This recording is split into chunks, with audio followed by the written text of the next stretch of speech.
মাত্র 1.5 দিনের আন্দোলন, আর তাতেই ভেঙে পড়ল একটা আস্ত সরকার।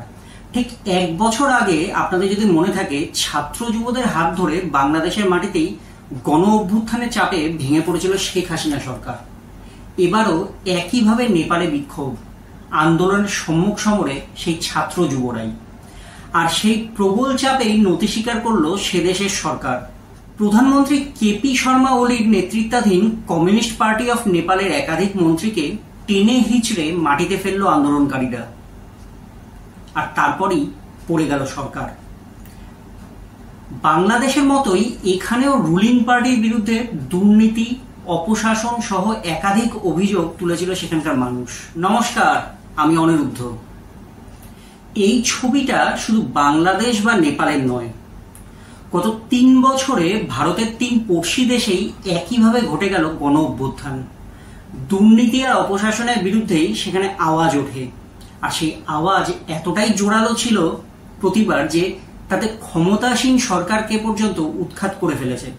তফাৎটা শুধু পতাকার রং আর স্লোগানই, বাকিটা শুধুই মিল।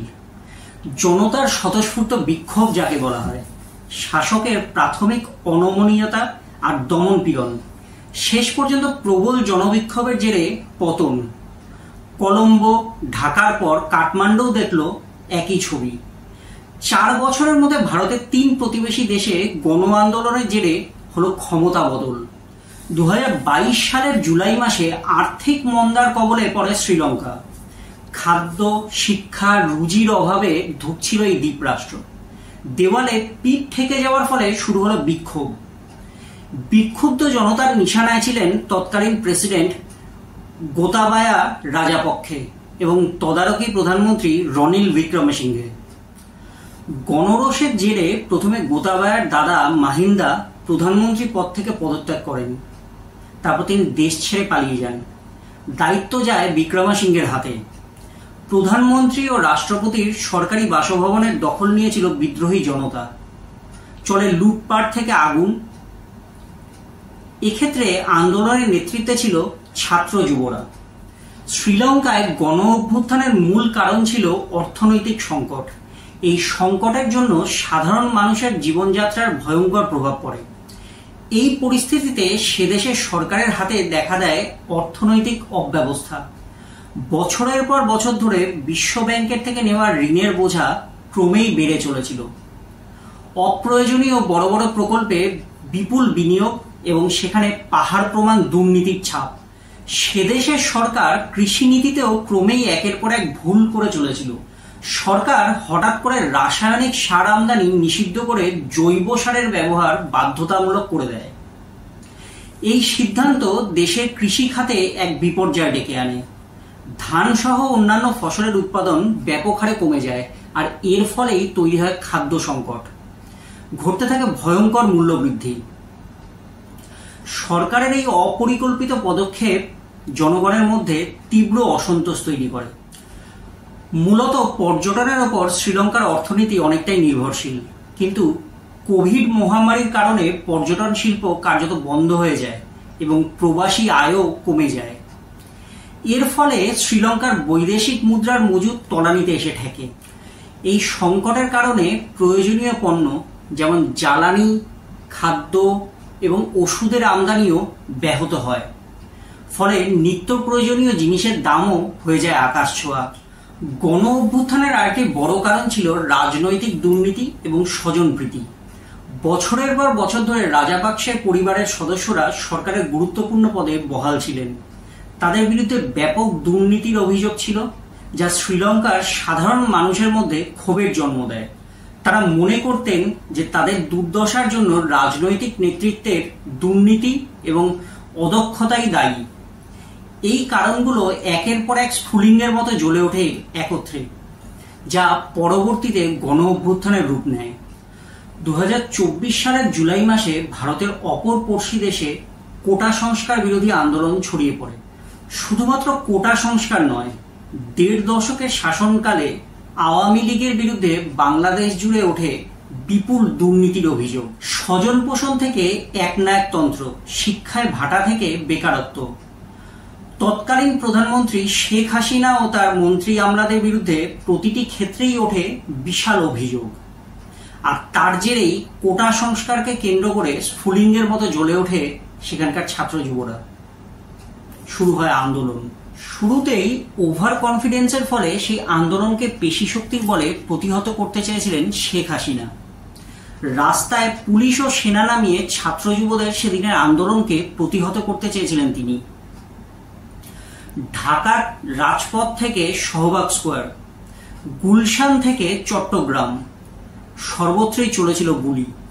তবুও এক পা পিছানো যায়নি আন্দোলনকারীদের। পুলিশ সেনাবাহিনীর গুলির সামনে প্রাণ যায় বেশ কয়েকজন ছাত্রের। আর তারপরই দেশ জুড়ে আগুন জ্বলে ওঠে। একের পর এক সরকারি দফতরের দখল নিয়ে নেয় তারা। চাপে পড়ে পদত্যাগ করে দেশ ছেড়ে পালাতে হয় শেখ হাসিনা ও তার একগুচ্ছ মন্ত্রীদের। সেইখানেও সরকার পড়ে যায়।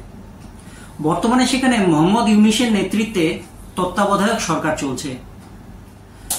ঘটনাচক্রে মঙ্গলবার নেপালি ছাত্র যুবদের রোষ আছড়ে পড়ে সদ্য পদত্যাগী প্রধানমন্ত্রী কেপি শর্মা ওলির দল কমিউনিস্ট পার্টি অফ নেপাল এবং তার সহযোগী নেপালি কংগ্রেসের সদর দপ্তরে।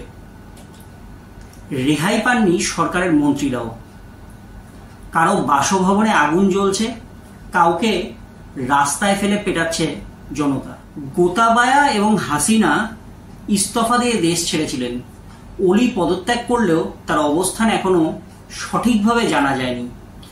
নেপালি সংবাদ মাধ্যমের একাংশ জানাচ্ছে দুবাই চলে যেতে পারেন তিনি, কারণ দেশে থাকলে তার নিরাপত্তা নিয়ে সংশয় রয়েছে।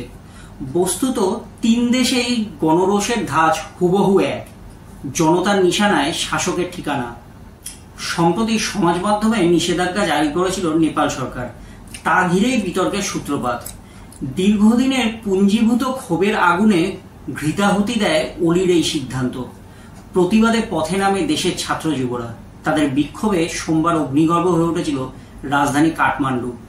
পরিস্থিতি সামাল দিতে পুলিশ গুলি চালায়, তাতে মৃত্যু হয় অন্তত 21 জন বিক্ষোভকারীর। এরপর বিক্ষোভের ঝাঁজ আরো বেড়ে গিয়েছে। চাপে পড়ে রাতেই নেপাল সরকার সমাজ মাধ্যমের ওপর থেকে নিষেধাজ্ঞা তুলে নিয়ে বিবৃতি জারি করেছিল, কিন্তু তাতে চিড়ে ভেজেনি। মঙ্গলবার সকাল থেকে ওলির পদত্যাগের দাবিতে বিক্ষোভ শুরু হয়। পরিস্থিতি ক্রমেই হাতের বাইরে চলে যাচ্ছিল, ফলে চাপের মুখে নতি স্বীকার করে পদত্যাগ করতে হয় ওলিকে। গোতাবায়া পতনের 25 মাস পরে গণবিক্ষোভে গদি হারিয়েছিলেন হাসিনা।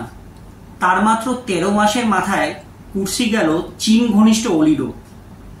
শোনা যাচ্ছে তিনি নাকি ভারত লাগোয়া উত্তরপ্রদেশ সীমান্তে লুকিয়ে আছেন।